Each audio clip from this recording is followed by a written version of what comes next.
Beberapa truk bermuatan dihentikan oleh petugas polisi. Namun saat diperiksa, petugas Cinapa terkejut ketika lehernya dikalungi celurit tajam. Ia diancam untuk tidak berbicara apapun dengan petugas lain hingga ia terpaksa berbohong dan mengizinkan truk-truk perampok itu melintas. Tak lama beberapa mobil menerobos begitu saja pos perbatasan karena Chota Thakur mendapatkan laporan kalau hutan terbakar dan banyak manusia terbakar hidup-hidup. Mereka menjerit meminta bantuan tapi tidak satupun dari mereka berani membantunya. Terlebih ada satu laki-laki mengaku dirinya adalah dewa kematian. Di tengah kebakaran hutan, ia berjalan membawa kapak senjatanya dan menantang semua para perampok itu untuk berkelahi dengannya.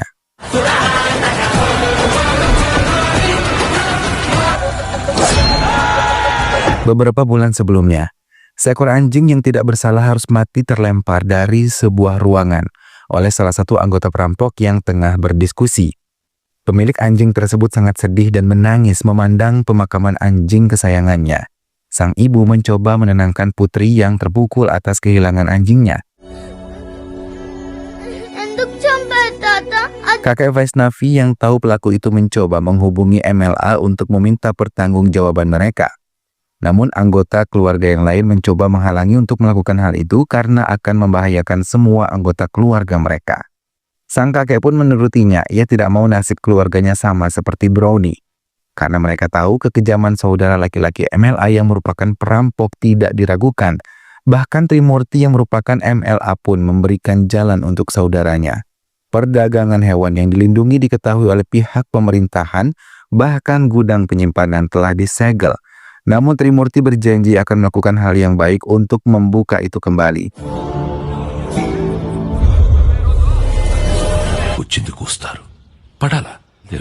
Sir. ఆయన గోవిందరావు గారు ఏందబ్బా ఇట్టొచ్చుండావు ఎవడో జాలిమల్ కోచింగ్ చేస్తున్నారని పో. Ia mendatangi sekolah milik Krishnamurti yang merupakan orang di balik tertangkapnya perdagangan ilegal miliknya. Ia meminta Krishnamurti untuk kembali membuka bisnisnya, namun ia menolak karena ia menganggap bisnis Madar Naidu tidaklah baik dan merusak lingkungan. Trimurti mengancam keluarga Krishnamurti kemudian pergi meninggalkan Krishnamurti. Ancaman Trimurti tidak main-main. Mobil yang berisi keluarga Krishnamurti diserang oleh orang-orang Madar Naidu.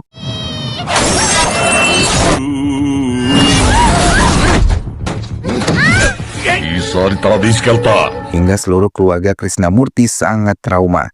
Sampai anak-anak Krishnamurti meminta ayahnya untuk melepaskan Trimurti dan bisnis Madar Naidu. Orang-orang yang melindungi Krishnamurti mencoba menghubungi Maharaj karena Vaishnavi tengah dalam bahaya. Berita pun menyebar dan berharap bisa didengar oleh Maharaj. Di Bonpal, iring-iringan mobil polisi yang membawa tahanan tiba-tiba dihentikan oleh sekelompok orang bersenjata api. Mereka menembaki mobil polisi hingga para petugas tidak berdaya dan menyerah.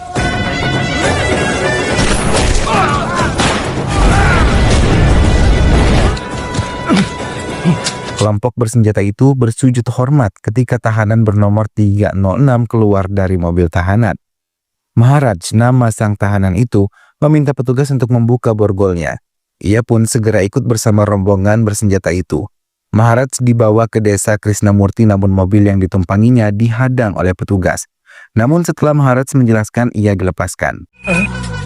2 సంవత్సరాల నుంచి అయింది. అప్పుడు ప్లేట్ వేశారు, బోల్ట్ బిగించారు. SI madam ని పిలవరా? ఏం చూస్తున్నావు?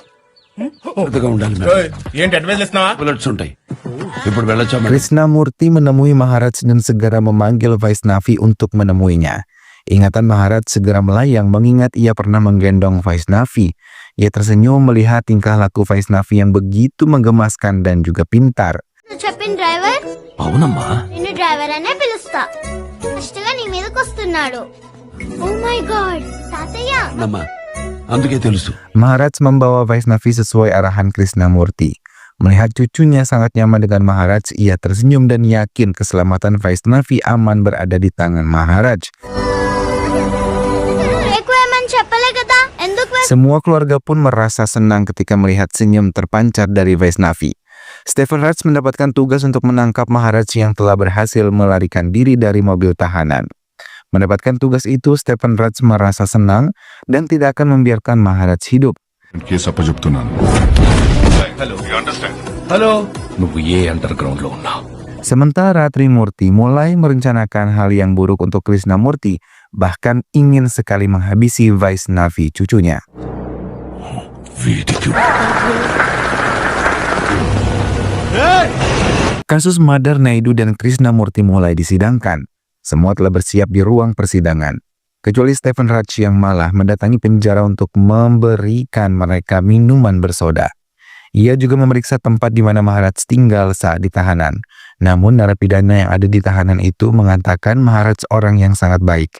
Bahkan ia pernah melindungi penjara ini ketika para narapidana ingin melarikan diri. Jail నుంచి ఎస్కేప్ అయ్యాడంటే అతను వీళ్ళు చెప్పిందంతా వింటుంటే Tugas Maharaj sebagai penjaga Vaishnavi mulai dijalankan. Ia benar-benar menjaganya dengan baik dan Vaishnavi merasa sangat bahagia. Hari-harinya dilalui bersama Maharaj. Terlebih ketika Maharaj memberikannya seekor anjing baru pengganti Brownie.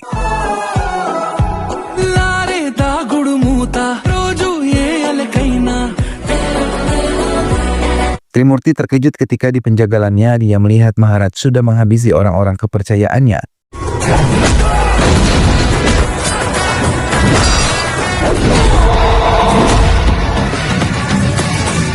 జీవితంలో లేవడం చెప్తా ఉంటది అందరి బిల్లు మీకే sir. Maharaj mengancam Trimurti untuk mencabut tanaman obat-obatan terlarang di antara tanaman kopi di perkebunan. Trimurti tidak bisa berbuat banyak hingga ia membiarkan Maharaj pergi dari tempatnya.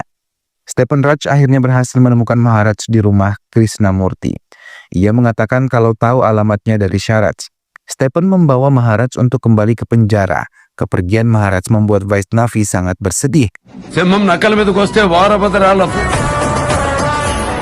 Sepeninggal Maharaj dari rumah Krishnamukti, beberapa utusan Trimurti mengajak bekerja sama Krishnamurti untuk bisa membiarkan mereka mengembangkan koken di atas perkebunan. Namun Krishnamurti menolak mentah-mentah harga tawaran tertinggi dari mereka. Mendengar hal itu, Trimurti pun sangat marah dan mengancam untuk melakukan pembunuhan terhadap keluarga Krishnamukti. Semua penjaga di rumah Krishnamukti mati di tangan suruhan Trimurti. Mereka dihabisi dengan cara yang sangat keji. Krishnamurti yang tahu hal itu segera bersembunyi dengan keluarganya karena mereka sudah menerobos masuk ke rumahnya. Petugas yang menjaga di tempat itu tak ada satupun yang berhasil menghentikan mereka. Hingga tiba-tiba Cinapa muncul di hadapan mereka dan membalas serangan mereka. Namun jumlah anak buah Trimurti yang cukup banyak membuat mereka terdesak. Tak lama pasukan Maharaj datang untuk memberikan bantuan kepada keluarga Krishnamukti. Namun tetap tidak bisa mengalahkan pasukan Trimurti hingga tiba-tiba Maharaj datang. Ia dibebaskan karena kepala kepolisian telah diancam oleh pasukan Maharaj untuk melepaskan kembali Maharaj sampai Maharaj melesaikan tugasnya. Pasukan Maharaj yang melihat datangnya Maharaj segera memberi hormat dan pasukan keluarga Krishnamukti berdecak kagum. Maharaj menyerang mereka satu persatu sambil membuat masakan untuk makan malam Vaishnavi. Dalam penyerangan itu diketahui pengiriman koken telah dalam perjalanan dan akan meninggalkan desa. Mendengar hal tersebut, Maharaj segera meninggalkan mereka setelah mengalahkannya dan menghancurkan pengiriman barang terlarang itu keluar dari desa mereka. Ia membakar habis barang milik Trimurti dan membakar semua anak buahnya. Beberapa orang anak buah Trimurti yang belum mati bersiap menghadapi Maharaj. Salah satu di antara mereka memilih melarikan diri karena tahu siapa yang menghancurkan pengiriman ini. Maharaj terkejut ketika melihat Thakur, salah satu musuh lamanya yang ikut dalam bisnis milik Trimurti. Thakur meminta bantuan pada Chacha, salah satu sniper andal untuk menghabisi Maharaj. Mendengar nama Maharaj, Chacha mengiyakan karena ada dendam pribadi yang ingin ia selesaikan. Thakur meminta Chacha bisa tiba di tempatnya dalam waktu 10 menit. Karena ia pasti akan menghabisi Maharaj. Namun belum juga ia beranjak, ia malah diserang oleh hewan buruannya yang belum mati karena tembakannya. Sementara Maharaj mulai bersiap menghadapi Thakur karena semua anak buahnya telah ia hadapi. Thakur yang begitu ketakutan memilih berlari dan Maharaj tidak akan membiarkannya selamat dan tombak panas yang telah ia siapkan berhasil menghabisi Thakur. Bersama dengan itu, Caca berhasil menghabisi hewan buruannya dan berjanji akan menemui Daku Maharaj dalam waktu dekat. Maharaj yang mengalami banyak luka segera diberi perawatan. Stephen yang menungguinya meminta dokter lebih baik memberikan obat penenang karena ia akan meninggalkan desa Bhopal secepatnya. Karena ia telah menghabiskan banyak orang dan harus dihukum dengan baik. Krishnamukti yang tahu Maharaj terluka parah merasa khawatir. Govind mengatakan kalau Maharaj akan baik-baik saja karena ia adalah orang yang baik yang selalu mendapatkan doa-doa dari orang-orang yang pernah ditolongnya. Govind mulai menceritakan bagaimana keadaan desanya yang begitu amat sangat kekeringan. Bahkan banyak hewan dan tumbuhan mati karena tidak sanggup menghadapi panasnya. Tiba-tiba air kiriman datang dan mereka membayar 1 koin untuk bisa mendapatkan air yang mereka butuhkan. Penduduk juga dipaksa untuk bekerja di tambang Thakur. Ia yang bekerja sama dengan 3 saudaranya memiliki sifat kejam. Yang sama, bahkan mereka membayar upah tidak sesuai dengan pekerjaan yang melelahkan. Semua tidak ada yang berani menentang, terlebih saudara mereka yang paling muda Balwan. Ia yang sangat tega menyiksa semua penduduk yang membutuhkan air. అన్నలిద్దరిని మించిన చుక్కని వాడు మీ ఊరు మొత్తం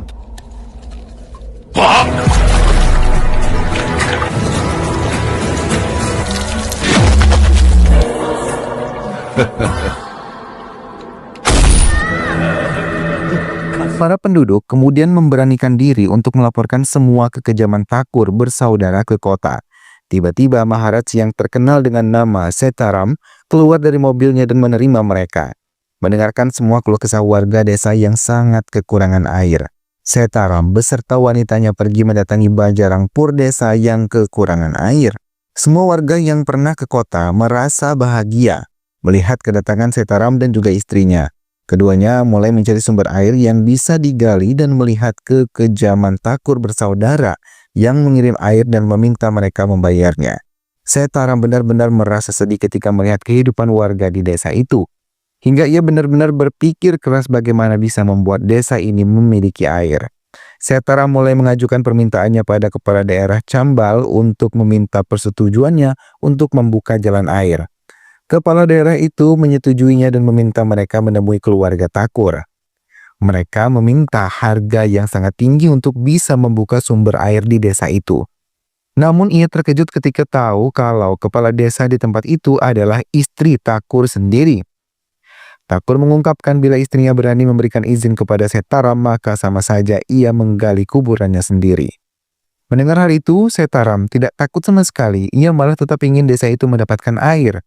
Semua yang ada di ruangan itu terkejut karena ia adalah orang pertama yang tidak takut dengan Thakur dan keluarganya.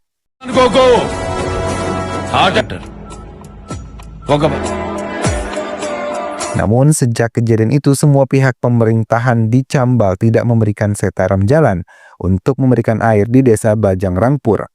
Setaram terus berusaha, bahkan kali ini ia mengajak beberapa warga untuk menemui MLA dan meminta menyetujui permintaannya.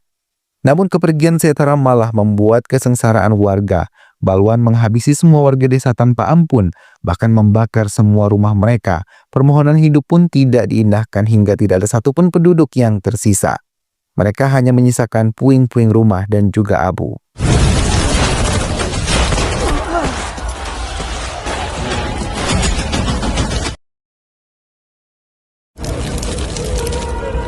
Setaram yang melihat hal itu sangat terkejut, terlebih warga yang ikut ke kota.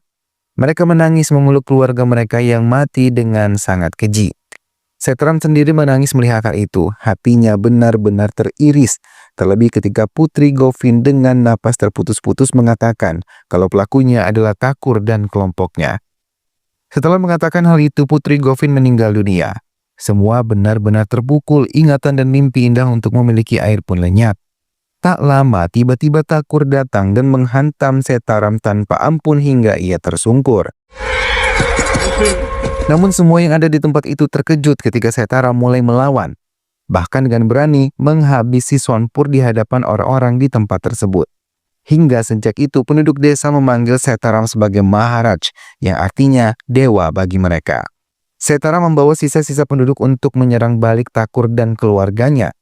Mereka menerobos masuk rumah Thakur dan menghabisi semua orang yang ada di tempat itu, sama seperti Thakur menghabisi dan membakar hidup-hidup warga.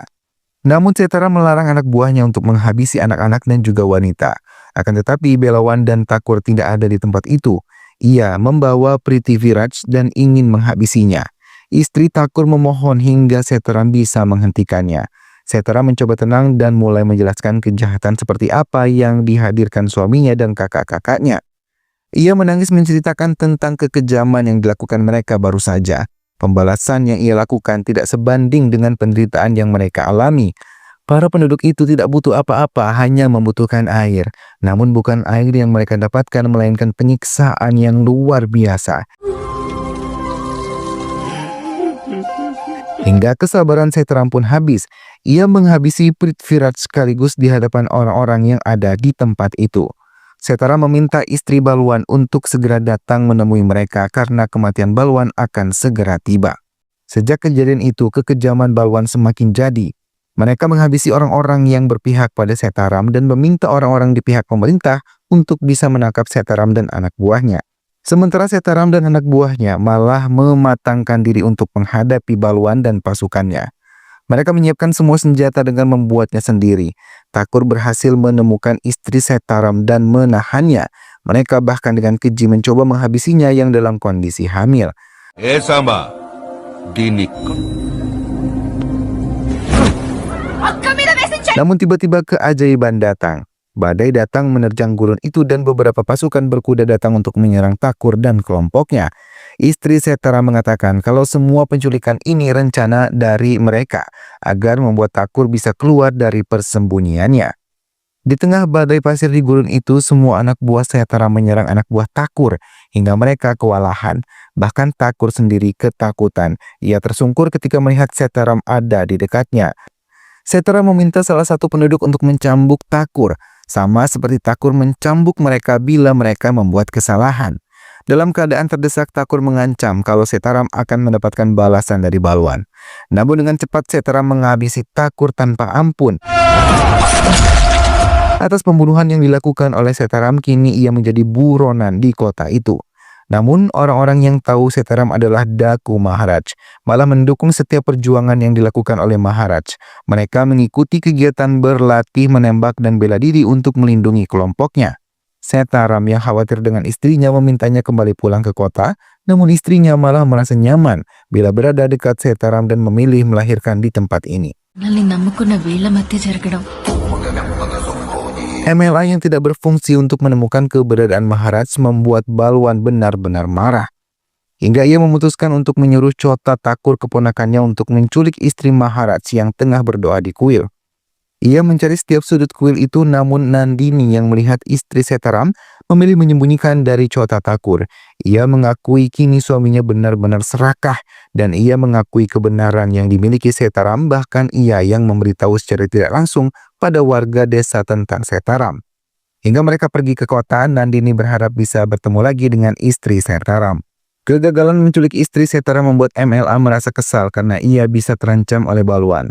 Tapi tiba-tiba Setaram muncul dengan anak buahnya dan menyandera MLA dengan bahan peledak di lehernya.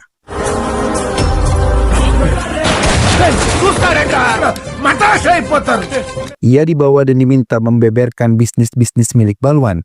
Ia mengatakan bisnis obat-obatan terlarang yang berkembang pesat di Tamil Nadu dan menjualnya di berbagai negara. Mereka menanam dan memproduksi sendiri. Pengakuan Madhya tadi direkam oleh Setaram dan meminta Nandini untuk bisa membawanya ke jalur hukum. Namun Balwan yang tahu istrinya diam-diam mengkhianatinya mengatakan pada Maharaj, ia tidak segan-segan untuk menyakiti istrinya. Ia juga meminta Maharaj untuk datang ke Delhi atau ia akan menghabisi Nandini. Maharaj terdiam dan memutuskan teleponnya. Ia terbayang kejahatan yang pernah dilakukan oleh Balwan terhadap orang-orang desa hingga ia memikirkan nasib Nandini yang seorang diri berada di kediaman Balwan yang kejam. Balwan mengatakan bila Maharaj mati ia akan melanjutkan mimpi-mimpinya yang terhalang. Balwan pun marah ketika mendengar Nandini malah membela Maharaj hingga ia mendorong Nandini dan membuat putri mereka terbentur dinding dan tidak sadarkan diri. Nandini memberontak dan melarikan diri membawa putrinya. Balwan membawa senjata api menembaki istrinya yang tengah berjuang untuk menyelamatkan putri mereka. Di saat bersamaan Maharaj muncul dan menyelamatkan Nandini yang memeluk putrinya. Melihat Maharaj datang, semua anak buah Balwan segera berkumpul dan menyerang Maharaj. Perkelahian terjadi di tempat itu.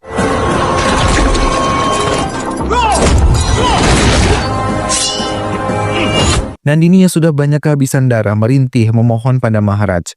Dengan cepat Maharaj menghentikan serangannya dan mendekati Nandini serta putrinya. Tak lama warga datang membawa obor memenuhi rumah itu. Balwan dengan cepat diselamatkan oleh Chota agar tidak dihabisi oleh warga. Nandini tidak bisa diselamatkan. Ia berpesan agar putrinya diserahkan kepada keluarganya di Tamil Nadu, Krishnamurti. Ia memohon agar Maharaj bisa melindungi putrinya seperti putrinya sendiri. Maharaj mengiyakan dan berjanji akan menjaga putri kecil Nandini Vaisnawal untuk bisa diserahkan pada Krishnamurti, dan ia menyerahkan diri ke pihak kepolisian untuk bertanggung jawab atas semua yang telah terjadi. Krishnamurti yang mendengar hal itu menangis haru. Ia tidak menyangka putrinya akan meninggal di tangan suaminya sendiri. Suami yang ia pilih dan tidak direstui oleh keluarganya. Krishnamurti mengatakan tidak akan bisa membalas semua kebaikan yang dilakukan Maharaj terhadap keluarganya. Di tengah keharuan mereka, tiba-tiba helikopter mendarat dan Chacha yang dikenal dengan Balwan datang dan menembaki penjaga yang ada di tempat itu. Maharaj yang tengah mendapatkan perawatan intensif segera melarikan diri dari ruangannya dan disembunyikan di sebuah tempat. Stephen Raj mulai bergerak melindungi Maharaj. Ia menembak anak buah Balwan yang menyerangnya. Namun Krishnamurti yang membawa Maharaj tidak bisa bergerak ketika anak buah Balwan datang. Akan tetapi tiba-tiba Trimurti datang dan melindungi mereka. Ia mengatakan kalau ia memiliki dendam pribadi pada Balwan dan ia mau Balwan mati di tangannya. Balwan akhirnya datang menemui mereka. Vaisnavi yang merupakan putrinya terkejut ketika melihat sosok ayahnya. Ia yang masih merekam bagaimana ibunya mati di tangan ayahnya benar-benar merasa ketakutan ketika melihat ayahnya. Ia berlari menghindari kejaran ayahnya dan mendekati Maharaj. Tiba-tiba keajaiban terjadi. Maharaj yang tahu Vaisnavi dalam bahaya segera bangkit dan siap menghadapi Balwan. Namun kekuatan Maharaj yang belum pulih benar tidak mampu menghadapi Balwan yang menyerangnya bertubi-tubi. Hingga ia berhasil mengambil pelatuk Balwan yang ingin mengarahkan pada Vaisnavi. Sampai-sampai peluru di dalam senjata tersebut menghambur. Maharaj bangkit dan menembaki semua orang yang ada di tempat tersebut. Vaisnavi pun segera dibawa untuk berlindung dari serangan orang-orang jahat. Balwan yang melihat pertarungan Maharaj mengatakan kalau Daku Maharaj telah bangkit dan dengan cepat ia mendekatinya dan menyerangnya lagi. Namun kali ini ia yang berulang kali tersungkur dan terkena tikaman pisau dari Maharaj.